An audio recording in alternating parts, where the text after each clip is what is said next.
Now, you see, this is what I get for betting on my own hometown ball team. I ought to have better sense. Wouldn't hurt if you had a better hometown.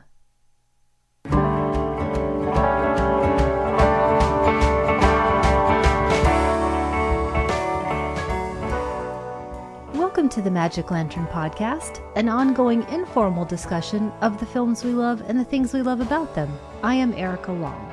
And I am Cole Rolane.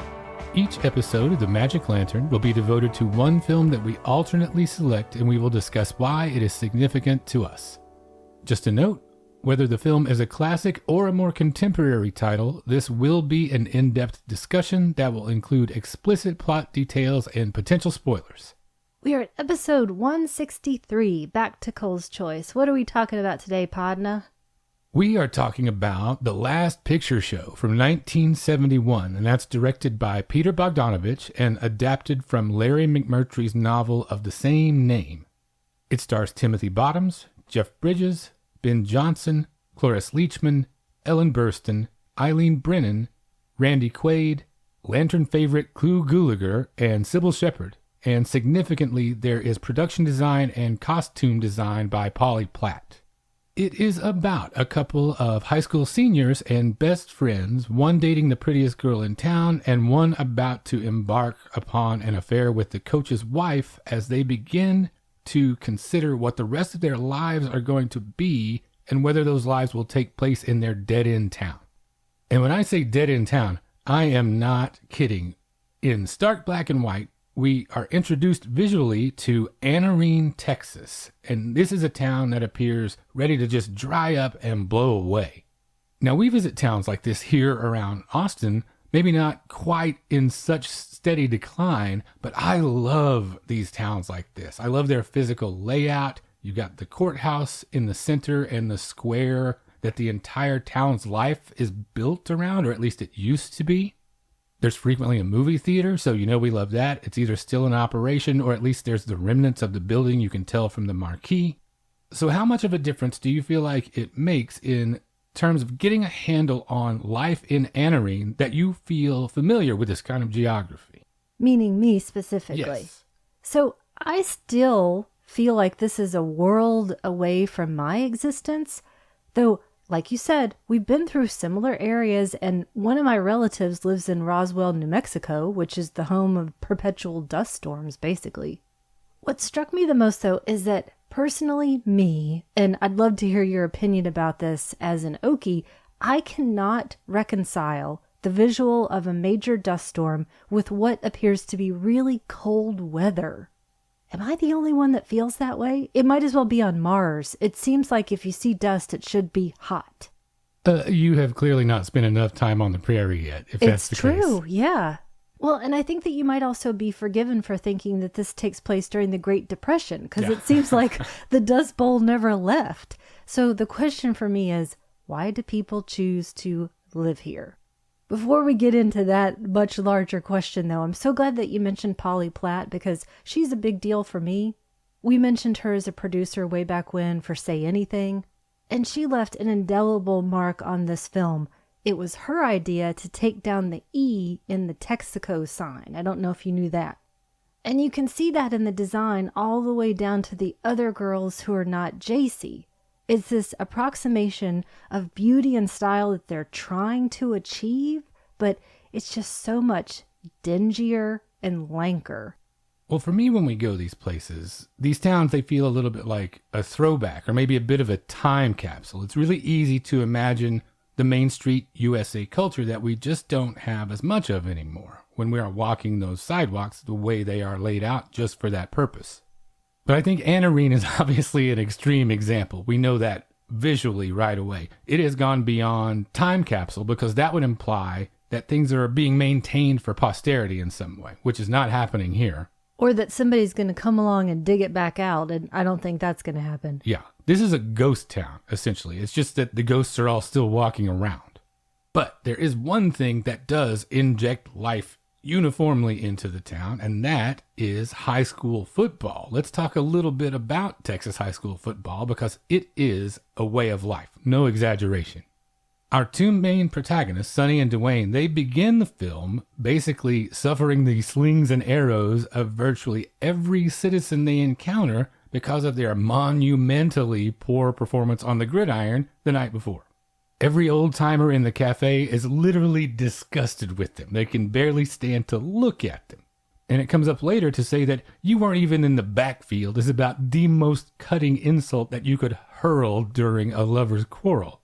And, as in our opening scene, Abilene suggests to Sam the Lion that it wouldn't hurt if he had a better hometown so he might have a better class of football team. Now, I'm from Oklahoma, and we're kind of cousins with Texas in that way, so I grew up with a similar emphasis placed upon it, but nothing quite like I experienced when I got here. I know it couldn't possibly have exactly the same significance, but was it a similarly big thing for you when you were growing up in Virginia or Idaho? It was and it wasn't, but I had the same culture shock when I came here. I didn't have any concept of that Friday Night Lights culture, which it very much is. And then I remember at one point I was working for the Red Cross, and there was some sheltering event happening at a local high school, and they still had to have Friday night football. I would say the closest to this is in Virginia, and it's very much a legacy kind of thing. If you've ever heard somebody say, now, who's your daddy? Not as in, who's your daddy, but as in, did your daddy go to Lord Botetourt or Cave Spring? Oh, and your brother played at blah, blah, blah, blah, blah. I have heard that all the time. So people definitely are invested in those local high school games, but my parents weren't football people, so I didn't really have a leg in that world. But I've heard all of my uncles talking about it and everybody's parents. Idaho didn't really have a feel for that kind of thing because mainly we were losers except for that one BSU streak, which was pretty incredible. Your neighbors in Utah and BYU stole all your thunder, basically. Yeah, northern Idaho had more going on, so it just really wasn't that big of a thing. Well, back to the movie. The big discovery for me the first time I saw this was hands down Timothy Bottoms. I love this kid. I love this character of Sonny so much.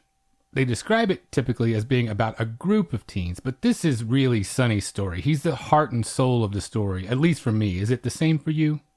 For sure. And I was surprised when I was glancing through more about Larry McMurtry's work, and especially that this is part of the Dwayne series. Yeah, I was quote surprised. Unquote. Yeah, I can't believe it. Because Sonny is in practically every single frame, but at the same time, he's not the sun upon which every other character orbits. So, like you said, he's at the heart, but he's not this blinding, flashy center. And I think if you think about it, that is a pretty neat trick to pull off. Yeah, I was similarly surprised as you when I go down the list of the books that come in the rest of that series. There are 5 of them all together, and by the time we get to the second one, by the time we get to Texasville, Sonny is a peripheral character. It really knocked me back when I realized that, and I guess that could be betraying my bias just because I relate to Sonny so much. Well, do you have any other introductory observations about the rest of the ensemble? Absolutely, and like I said, it is incredible to think about how everyone gets a full story in this film, and yet somehow we're with Sonny the whole time. I mean, everyone in this is the absolute best from start to finish. Though, even though I like her in this, Cybill Shepherd to me is just distracting because I find her to be humorless in real life. If you watch any of the behind-the-scenes reflections, or if you read the really good oral history on this, she says over and over that coming in, she was supposed to be this great beauty. And she says it sarcastically, but you know she carries that around like a badge of honor. Anyway, I'm going to get off my beef with Cybill Shepherd. I just want to hug Sam. I want to hug Billy. I want to hug Ruth. Everyone is fantastic in this. Yeah, they did some pretty canny things, I think, with some of this character development. And the thing that's at the top of that list for me is making Jeff Bridges unlikable. Our fair-haired golden boy, he is a little bit craven and a lot hot-headed, and he gives me this feeling of cheap and hollow meanness all the time, and I think that's perfect. Does he? I guess I don't feel that strongly about him.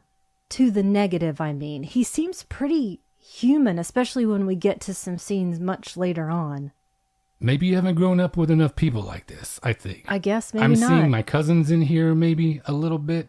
It is occurring at a pivotal time, too, because we are right at that tipping point where you can't write this stuff off as kid stuff anymore.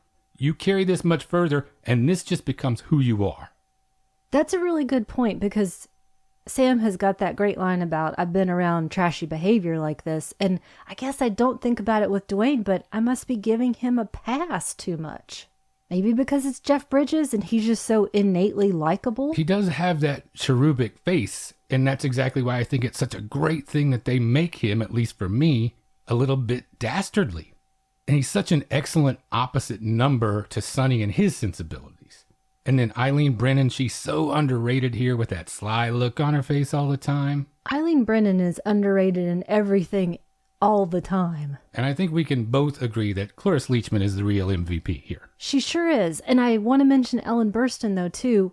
Again, if you look at that oral history, she's got some wonderful things to say about how she chose the pieces that she wears. She went for things that feel good against your skin.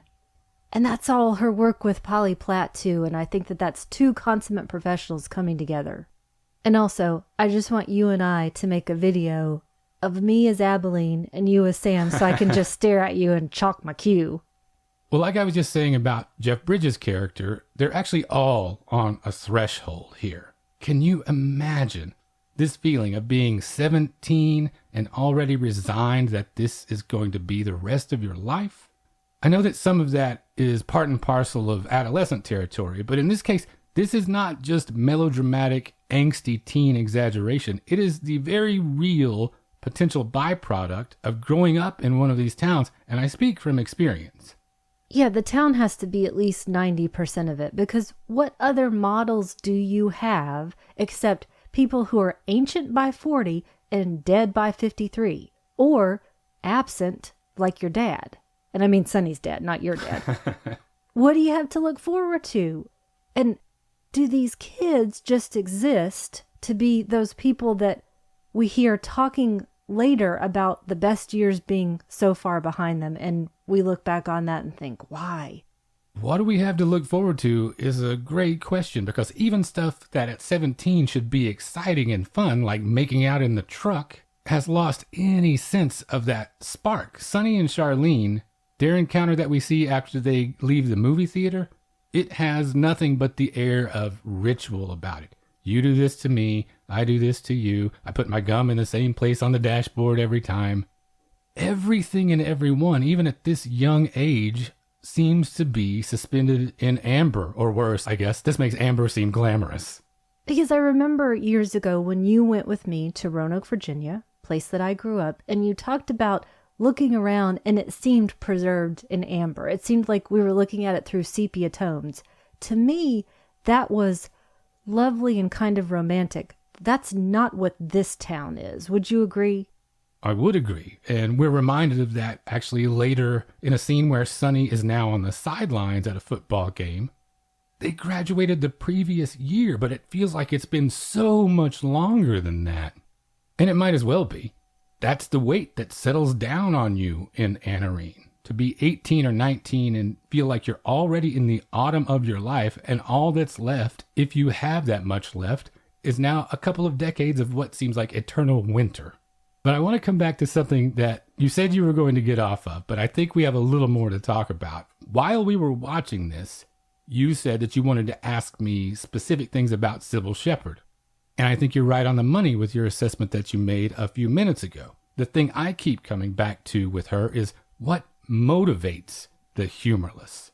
I do feel like she's a perfect choice in this case because I feel like everything she does, like JC, is performative. And it all comes clear. The example that I typically use is when you watch her on that Comedy Central roast of Bruce Willis. I see nothing except someone who is propped up there because a publicist said, this is a great opportunity to not seem like such a stiff, when all it does is completely verify that she is a stiff and has no sense of humor about any of these things about herself. Now, all that being said, do you still find JC sometimes sympathetic when that facade drops for a moment when she exposes that confused kid underneath? Absolutely. I really like this character. I like her incredibly difficult to play mix of true innocence that we see a number of times and naivete while wanting to grow up and be sophisticated. I think Cybill Shepherd plays it well, especially I love the elopement part. I think she really shines there. Cybill Shepherd is a humorless crud. I don't know what her problem is, but whatever. But also, JC reminds me quite a lot of the character Isabel in The Razor's Edge. What she wants, no one is equipped to give her. I think where she really shines is in contrast to Ellen Burstyn. I love the dynamic of Ellen Burstyn as the tree and Cybill Shepherd as the apple. And Lois is simultaneously encouraging JC's best and worst impulses somehow. And she does have the right read on her daughter, I think, in general, and especially about her potential life with Dwayne. Yeah, Lois is an incredibly self-aware and savvy character, but that doesn't necessarily make her a great mentor. Nor happy. I wanted to bring up one thing that I really like early on. We have a great visual juxtaposition that happens with poetry class and then PE, cutting one to the other. I think it really speaks volumes about how in a town like this, perceptions might not always be what they seem. You cut from John Hillerman, Natalie dressed, talking to the kids about the interior life and art, to the sweaty, manly PE class run by the coach and his spit cup. I can easily see Hillerman's character being looked at a little sideways by some of these crusty old ranchers based on what they would see as less than masculine manner and pursuits. And then meanwhile, it turns out it's the coach that is likely living as a closeted gay man based on the hints we pick up here and there. Is that how you read it too? The first time it didn't really occur to me, but now it reminds me of the Freaks and Geeks bit with the coach who likes to touch butts.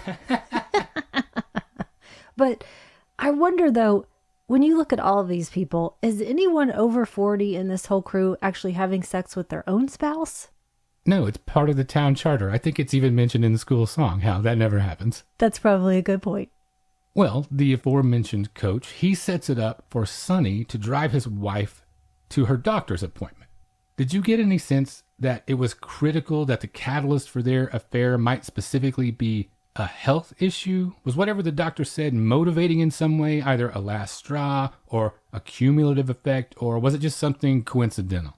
I think that's such an interesting question. So here's what I was running through my head. Do you think it's that she can no longer have children? Or that the doctor said at this point, also given hints from the coach, that whatever is happening to her is all in her head?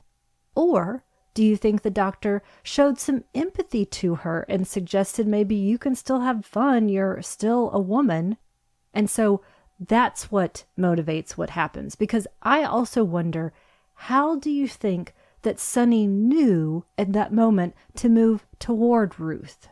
Funny that you bring that up, because I think all of this exposes exactly how much relationships are simply based on proximity rather than true desire for someone. And convenience, essentially. And how long do you imagine that it's been since Ruth has had anything to look forward to in her life? The night before her senior prom. That was it. That was the last moment where anything good could possibly happen, and then she woke up to the truth the next day. And you mentioned Sonny knowing to lean in sort of instinctively. I think it's notable that you could argue that what is likely the most romantic moment of the film takes place while they hover over a garbage can. Ooh. Yeah. But it reminds me of what you said about Vagabond, though. It's not a downbeat experience to watch it. At least, well, okay, maybe it is. Well, speaking of downbeat experiences, let's talk a little bit about one of the pivotal episodes here with Billy. Do you have specific thoughts on this episode with Billy and the sex worker when some of the local boys, including Sonny and Dwayne, take him to lose his virginity? It seems so unbelievably cruel, and I just can't figure out why that lady is so mad, or I guess why everybody is so mad. Nothing happens fast enough or slow enough or at the right time, whatever. So where are any of the examples of sex being life-affirming, or at least fun for any possible second? Yeah, like I said, not coming from a town like this, you may not know this as well as I do, even though this is kind of a universal idea. Bad things happen when dimwits get bored. I know that statement that I made in Vagabond, expecting the country to somehow be more friendly and welcoming, I am getting that thrown in my face constantly. No, this is just sordid and sad, like you said. And it's important that it's one of two times that Sonny knows what's happening is wrong, but he doesn't have the strength yet to do what's right and stop this or change the course. And then they bring Billy back and Sam just lays down the law. When he says, "You didn't even have the decency to wash his face," it just breaks my heart. And then Dwayne, this is the first time I have the biggest clue about what I was saying about his character. Tellingly, he is a coward. And he slinks down in the car so that his pool hall privileges will not be revoked. Yeah, it's the pass that I'm giving him. At the same time, he, like you said, is a coward, so he's not actively being terrible. He's actively being a coward, and that's just as bad. Well, shifting back to a relationship that at least has some positive potential, let me ask you this. Do you think that the coach anticipated Sonny and Ruth's tryst when he set this up? Is this a way just to keep her busy, a trade-off so that he has license to pursue what he's into? I don't know that he gets to pursue what he's into, especially at this time. I mean, I definitely thought he was okay with keeping her busy. Though when Ruth says, what if he found out about us? She says he would shoot us. I don't know that I believe that unless it were to save face or he thought that's what he had to do. But kind of like with everybody, I don't know that he gets to really fulfill his lust. That's a lot of trips out of town you're making in 1951, if that's what you're after. You do have the big town, Wichita Falls is 20 miles away. But now Sonny and Ruth's first experience, let's look at that a little bit. There's no eye contact. She insists on that as this is happening. So Sonny's episode of losing his virginity, I don't know that it's that much better than Billy's when it comes down to it, though it grows into something better. The thing that I'm left with is kind of in the aftermath of this. He's just not cut out for life in this town, and to me that's demonstrated here by the fact that Sonny is examining Ruth and the coach's relationship maybe more than she ever has, just in the span of an afternoon. She says, "I wasn't brought up to leave my husband." It doesn't seem to me like that sort of thing would satisfy Sonny's soul. He has an innate curiosity that just won't serve him well in Anarene in the long run. All that these sorts of towns are made to do is grind that instinct out of you. Yeah, it's in the town charter, like you mentioned. Also apparently in the town charter is everyone being in everyone else's business, because at a later trip to the cafe, when Sonny goes by, Genevieve is trying to tell him that his secret romance is not so secret. But I don't think he's catching on to that completely quite yet, and I must say it is a very 17-year-old way that he's not understanding. I love the way that you see that register but not register in his face in a very adolescent style. And then, of course, Sam comes in and catches him at the cafe and grants him a reprieve from being banned from all his establishments because he knows Sonny is the good one. Now, to my mind, this is the best performance that Ben Johnson ever gave. And interestingly, initially he didn't want to do it. Bogdanovich had to actually call John Ford to call Ben Johnson and persuade him to be in this movie. Yeah, he said it's just too many words in the script. And there are a lot of Ben Johnson performances to look at, but yeah, this has got to be the best. I haven't seen them all, but this is easily his best character as well. Well, speaking of a whole lot of words, Sam takes Billy and Sonny on a little fishing trip here, and this is just a monumental scene in my personal canon, at least, and I know a lot of film lovers worldwide. Johnson's monologue here is just a killer, tinged with regret, and it gets right at the heart of what the movie is ultimately about. Not just the fact that time is passing you by, but how you take that and what you do with it. It was after my wife had lost her mind and my boys was dead. When he says that, every time it just rattles my bones. It hurts so much. And then we have that camera pushing in as he begins this reverie so we can regard everything in his face. The push in and push out motif that's used a number of times in the film, that's my absolute favorite thing. Yeah, it makes you physically feel how the memory recedes as the camera recedes in this case. Now, how old is Ben Johnson here? 53. Yeah, that's just a couple of years older than I am right now. So it starts to sting a little bit more than when I saw this when I was 25. And he's reminiscing about this girl that was so wild and beautiful, but she was already married. But that memory is always going to be here. And if the light hits it just right, we can feel just like we did on that day. Now, clinging to things like this, do we ever really admit to ourselves that we're old, do you think? Probably we don't, except in our saddest moments. But my favorite observation about that idea, though, is that instead of being old, we're just as prepared to act crazy with passion given the chance. Yeah, you keep that eternal flame alive, even if it's just the smallest flicker. That's not ridiculous. It's being an old, decrepit bag of bones. That's what's ridiculous. And then soon after that, we are treated to another bit of Ben Johnson's genius here. It's that scene where he is sizing both of them up as Sonny and Dwayne are leaving for Mexico. It's just something else. I know it doesn't get as much attention and it's not as widely regarded as that monologue that I was just talking about, but I think this may be an even better piece of acting. Just watch him as he is looking back and forth between them, and in the blink of an eye, we feel the full force of his affection for Sonny and the distrust he has for Dwayne at the same time, and rightly so. Even if I didn't know anything else about these two kids, everything I need to know happens right there in just a few seconds, so I understand completely who these boys are. When I look at what is happening in Sam's head, I like to think that he's questioning whether he knows for sure that he's going, or more, that they will never see him again, that Sonny will never have him again. I see that register there too, and I also see it register he's got to let him go. Ultimately, Sam knows the value of the folly of youth, and you have to let them live and learn. And when they come back and they find out what's happened, that Sam has died, every time I watch this, it makes my body just feel like a tree trunk, like I've become just completely solid and heavy. And then we can deduce from the funeral that Ellen Burstyn is the one that has that silver dollar that Sam was talking about. And it makes me so goddamn mad every time I watch this that Sam's story is over. So ultimately what I have to do here is I think about what sets apart the characters that we like. Sam, Ruth, Genevieve, Lois maybe to a slightly lesser extent. What they have in common is that, unlike every other adult in this world, they exhibit genuine care for these kids. They're not punishing them for being young.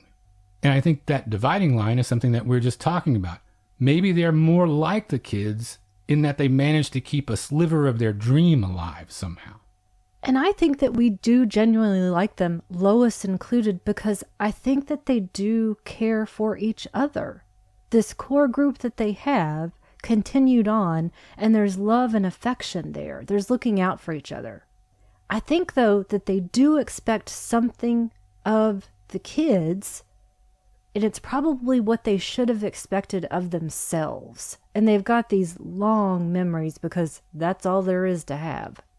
So they either live vicariously through them or they kind of see them as their own avatars, putting a little pressure on them, maybe unfairly? Yes, all of those things. Wishing for something else for them, but knowing how this stuff might play out.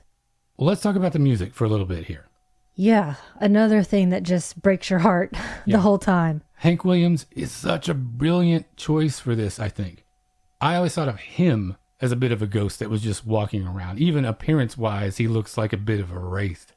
In the music itself, this is the most lonesome, haunted soundtrack that you could muster for a story like this. For more reasons than one, just the quality of the music itself, obviously, but this is set in 1951, and Hank Williams died on New Year's Day 1953, and Sonny and Dwayne take their trip to Mexico over New Year's Eve weekend exactly a year earlier, and when they come back, Sam's dead. It all sort of ties together for me in that kind of cursed way. Does this evoke similar feelings for you, or is this just more music nerd stuff that I'm feeling on my end? I would have to be made of stone not to feel the same way when I hear this music from the very start. And I do want to point out that in 1971, this was still a relatively new thing to do, to make up your soundtrack of all pop songs. Think about Scorsese in 1967 doing it, and then this film. Now, I am not such a Hank Williams expert, so I'm going to defer to you on this one. It seems to me, though, that each selection is perfect. Would you agree with that? More than perfect. And they actually do the perfect thing by having something absent. Your Cheating Heart would have been too on the nose for this. And so I think leaving that off when that actually may be the song that you're dying to hear leaves you with that unreconciled, uncomfortable feeling too. So the things they pick are perfect and the things they didn't pick are also perfect. In the actual songs that are in the story, these songs are life in this town boiled down to 3 minutes. There's nothing to do, so you get in trouble, you make some mistakes, and then you start all over again with the next tune on the jukebox. I could see Hank Williams being in the back of that car and hiding from Sam so he doesn't lose his privileges, but also feeling pretty smug with himself. He seems like Dwayne a little bit. Well, back to boredom causing that trouble. We referred to this briefly before. It's boredom that opens the door to that trouble. And one of the primary ways that these characters address that boredom here is through the various avenues of sexual discovery that all of them are fumbling their way through. You brought this up earlier. What exactly do you make of the fact that so much of what they find is confusing or unsatisfying or a source of disillusionment? I would love any of them to experience something in life that isn't transactional or causes them to feel shame. What I think they all need is a good dose of 1950s European sex. Get some of those movies in at the movie theater and open their eyes. Because even if Lois points out, quite rightly, that it's not always magic, they need to see that it can be great. Yeah, because none of them are getting that here. When Dwayne fails to perform the first time, I think it's indicative of what JC thinks of him, in that he's now what she regards as the second annoying child whose face she's thrown her underwear in. She's completely infantilized him with that gesture. And then a darker facet of all this curiosity is obviously explored with this episode with the preacher's boy and the little girl. The image that hits me the absolute hardest in that scene is when that little girl is following the crowd back to the cars like she's just an afterthought, like they have practically forgotten she is there. It reminds me of what I was saying earlier about the coach and this idea that he would shoot Ruth and Sonny if he found out. It's this concept that it's not the people that matter, it's somehow the act, and it's all about saving face. And it also reminds me of what I was talking about with Dwayne. So many people in town want to give this boy a pass because he didn't get far enough. So it's this sort of boys will be boys, or he'll grow out of it. It's just a really toxic environment. Yeah, it's that moment that makes me wonder, what is all this hue and cry really about? And I think what the movie is telling us is that there's all this underbelly, and if I wasn't sure about it before, I am now. There's this inescapable message that we may be idealizing things when we look back fondly at this time. Maybe it was never that great. Maybe we need to let it slip away. And even my favorite, he's not perfect either, because meanwhile you have Sonny still struggling with his own immaturity. He doesn't have the nerve to face Ruth when Dwayne hurts his eye and puts him in the hospital, and then he betrays her with JC in this elopement. JC is just the worst. What do you think the 1951 equivalent of Instagram clout is? Because that's all she's doing this for. I brought this up earlier. Do you remember, did you have a school song? Absolutely no memory of it. Couldn't tell you what it was, if we had one or not. I know that we did, and I know that my mother probably knows it, but my instinct to get out and never look back kept me from ever bothering to learn it. One thing that really hit me hard in this too, Lois, she's commiserating with Sonny after this ill-fated marriage, and she says, well, Oklahoma's not much of an improvement. You know both places. Do you think it's actually less of an improvement? At this point, yes. She's definitely right about it not being a step up, I can tell you that. Because like I say, I did grow up in one of these towns. Literally almost the exact same population, only off by a couple hundred. One stoplight at the main intersection in town that flashes red in all directions. And I left as soon as I could with the full intention of never going back even to visit unless absolutely necessary. Now, I love the friends that I made during that time. That like the core group here, is what was important to me, but it had nothing to do with the town, because that place has been dying since even before I was born, I feel like. I mentioned in the very beginning that it looks like Anarene could dry up and blow away. I remember one evening at a town hall meeting that sort of addresses all these things we've been talking about so far, when the father of a friend of mine stood up and said that without football, our little town would just dry up and blow away. That's a direct quote from Jimmy Dale Hunter. I can tell you I was there, I heard it still rings in my head to this day. And I, at a salty 17, I stood up in front of the whole town and said that if that was the case, then maybe we should let that happen. The local scout leader, Ross Vinson, stood up and applauded me. The only adult in the room on my side, that's because my parents weren't actually at that meeting. Why were you at the meeting? To cause trouble. I was going to say, was it specifically to address that issue? Yes, so basically the whole town was there, minus my parents, like I said, because like yours, they're not football people exactly either. And I can tell you, it is a weird feeling as a young man in that moment thinking, are the scout leader and I about to have to fight the whole town right here in the Clark Bohart building? Please tell me that happened. I would love to tell you I at least threw a chair, but no, everybody settled down. Well, what was the vote? Was there a quorum? What happened? Well, of course the football team stayed. And they've since gone on to do very well, I think, going to or winning state in our class 1 or 2 years in the 30, 40 years since I've been there.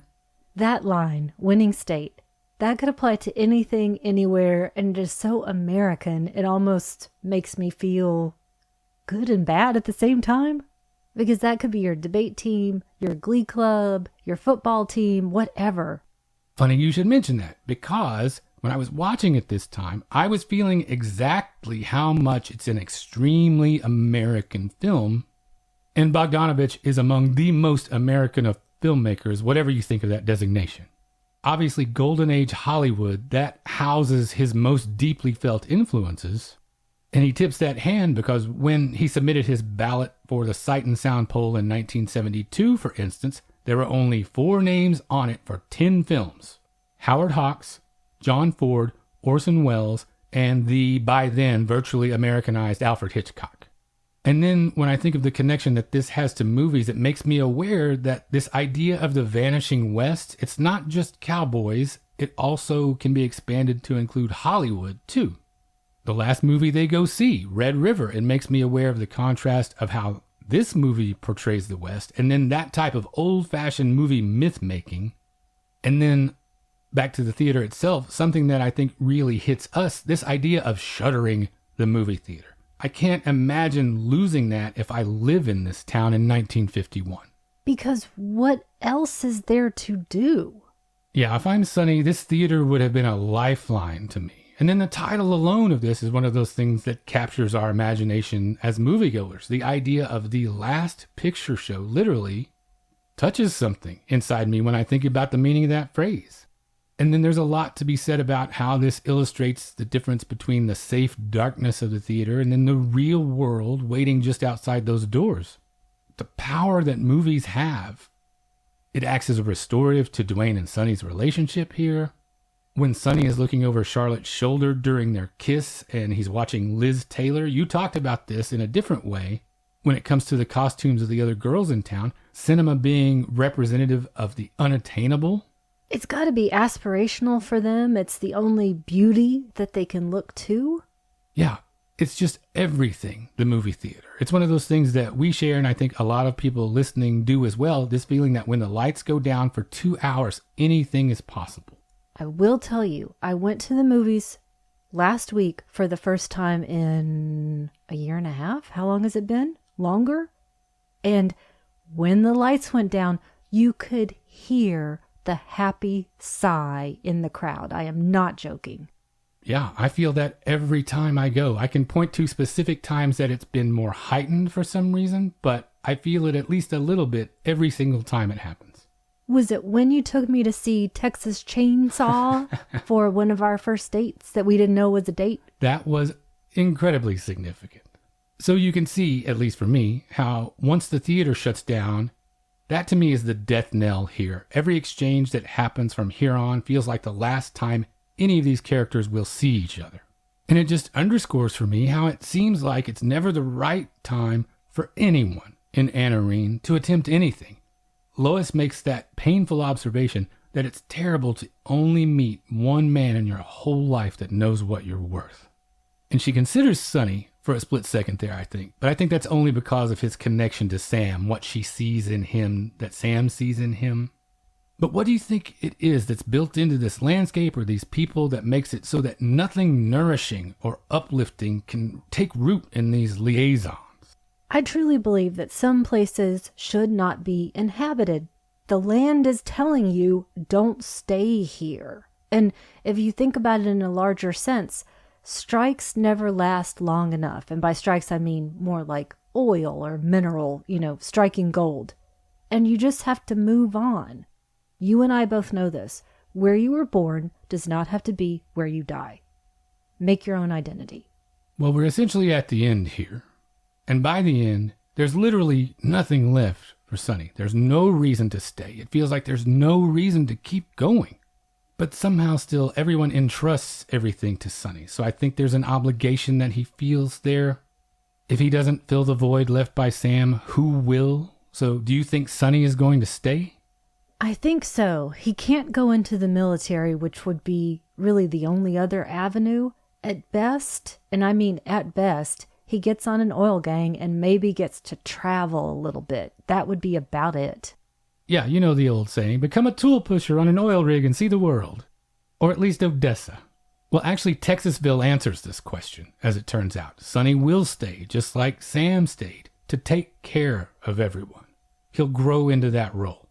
But in the meantime, there's only one place for Sonny to go, and that is back to Ruth. And I'm sure that you have thoughts about this final confrontation and capitulation with her. How does this scene make you feel, especially being the last thing we see as it fades away? I'm left wondering whether she will essentially just become his mother at this point. Because I don't know that they will have a relationship, a sexual one, in the same way. What did you think? I think exactly what you think. Something has been irreparably broken, and this lifetime of disappointment and anger that pours out of her like a river before she then settles down again. Still just at 40 or so. I think nothing is ever going to be the same. I do think that they continue to provide something to each other that the other needs. Well, that's it. The end. But I do have a few questions for you before we get out of here. I wanted to ask you, were there other little moments that we haven't gotten to that struck you? Things that are on the margins that we might have missed? So many things to mention. I've tried to fit a couple of them in already. Abilene and Sam staring each other down. Sam's trashy behavior line. But it's really just the sheer beauty of the filmmaking. I was not expecting all of those deep focus 2 shots, like the back of Sam's head and all of the wrinkles in his neck just from being in the sun day in and day out. Thank Orson Welles for that, because it was he that told Bogdanovich, if you want to get that, you have to shoot this in black and white. So that's the reason we have that beautiful composition. And another thank you to Orson Welles, that's all down to using Robert Surtees as the cinematographer. He had actually assisted Greg Toland for a bunch of his career, and so he learned from the best. I love the first time that Sonny and Ruth are together. Everything that we see on Ruth's face, that push in and push out that we've talked about, is just so beautiful. I think the one that gets me is the one that people don't talk about much. Sonny's dad at the dance. Of all the things that are in the margins like that, that one hits me the most. I feel in 10 seconds what all of Dennis Hopper's arc in Hoosiers makes me feel, for instance. And that's no slam on Hoosiers. That's just how great this tiny interaction is. Timothy Bottoms has that great character trait of turning his face toward the camera, which is in effect away from the person that he's in the scene with. And I don't mean that he looks into the camera. It's that edging away, that cheating away, because he cannot have that moment with the person that he's supposed to be having a moment with. Well, we've lost Sam, we've lost Billy, we've lost the movie theater. Is one death in this film, either literal or figurative, more significant than the rest for you? I think I got mad at you at one point. Yeah, I don't think. I know. Yeah, I did, because I knew again that the death of Billy was coming, and it just makes me upset Though, thank God they don't show the actual crash when he's killed. What I realized, though, thinking about these 3 deaths, we don't actually see them occur. It's a bit like Vagabond. We see the last moments of the town, but not its actual death. We don't see when Sam breathes his last breath, or the same for Billy, but we see the effects of removing them, removing the sense of life from the town. It's impossible for me to say which is worse because I think they each break me for totally different reasons, but I think you're really onto something here. This idea that we don't ever completely see the end, it's entirely symbolic of the town because the town never quite dies. It somehow manages to keep going on, however diminished it is. So it's entirely appropriate that we never see their specific end because we're going to come back in 60 years and Anarene is somehow still going to be there. Now, I see the word nostalgia associated with this film all the time. How do you define nostalgia when you think about it? Does this qualify as that, do you think? Well, I think about that line of Genevieve's, "I'll be making cheeseburgers for your grandkids." It seems like nostalgia is sort of a last resort to cast bad memories in a good light because you've got nothing else good to compare it to. And again, when Lois tells JC that sex isn't magic, but the nostalgia part comes into play if you start to convince yourself that something magical actually happened rather than just a good moment. One of the descriptions of nostalgia that I always keep in my head is that it's a kind of longing for a time when your happiness was looked after. And I believe this to be somewhat accurate, and I think it's why I regard nostalgia as kind of a toxic impulse. I feel like there's too much abdication of personal responsibility built into that way of thinking for me to want to participate in it. But I'm not sure that that's what this film is engaging in, which is why I love it so much. No one's happiness is being looked after here exactly. This is about nostalgia the same way MASH is a war movie or McCabe and Mrs. Miller is a Western. We are not viewing Anarene through rose-colored glasses. What it comes down to is that we do our best, some of us make it out and some of us don't. And ultimately, where I come down is something that I heard from one of my other favorite Texans, Townes Van Zandt. Something he wrote helps me out in these situations when I focus on this idea, where you've been is good and gone, what you keep is the getting there. That's beautiful, definitely. And I don't think the film is engaging in nostalgia. I think the characters, some of them are. And I kind of go back to what I said. It becomes sort of a last resort, a way to look on the past in a way that is more helpful and happy than possibly what was happening at the time. Okay then, well, speaking of helpful and happy, how about a recommendation? Does that fit the bill here? It does not. Because I picked another Larry McMurtry adaptation. This was the first one I saw of his, and it made a huge impression on me at the time. Can I guess? Yes. HUD. No. I still haven't seen HUD all the way. It still makes a huge impression on me, and you're going to say yes when I say it, and that's Terms of Endearment. Oh, yeah, perfect. Yeah. From 1983. Directed, written, and produced by James L. Brooks, adapted from Larry McMurtry's 1975 novel of the same name, so it came a few years after the film of this. It stars Deborah Winger, Shirley MacLaine, Jack Nicholson, Danny DeVito in a great part, Jeff Daniels, and John Lithgow. The film covers 30 years of the relationship between Aurora Greenway and her daughter Emma, and it is an extremely close and sometimes fraught relationship as their circumstances change over the years, but they are each other's touchstones and soulmates. You've seen Terms of Endearment, surely. Surely everybody has, pun intended. It can still make me laugh and cry a whole lot, and I've seen it a number of times. So how about your recommendation? My recommendation this time is The Paper Chase from 1973, and that's directed by James Bridges and starring once again Timothy Bottoms, Lindsay Wagner, and John Houseman. It's about a first-year law student at Harvard, his experience with a demanding professor, and then his relationship with said professor's daughter. The connection here is obviously Timothy Bottoms. I don't think he is celebrated nearly enough, and he deserves a resurgence, which I am going to lead single-handedly. It's one of a handful of movies that I think really influenced my ideas as a young person about what ivy-covered college life is really all about. The classroom sequences are excellent, and then the complicated nature of the relationship between Wagner and Bottoms was also one of those first times that I remember feeling, this is what adults do, and I really want to be a part of this world. And then enough cannot be said about John Houseman's performance here, which he won an Oscar for. He is so forbidding and imperious and bitterly funny all at once. Highly recommended. So once again, that's two great recommendations, Terms of Endearment and The Paper Chase. And that brings us to the end of episode 163. If what we do here is valuable to you and you would like to support that, we would certainly love for you to check out our Patreon at patreon.com/magiclantern. The $5 a month level gets you access to a big backlog of bonus episodes, well over 100 of those by now, and those come out on the Mondays alternating with regular episodes, so you never have to go a week without new Magic Lantern in your life. If you would just like to get in touch with us, you can reach us via email at magiclanternpodcast@gmail.com.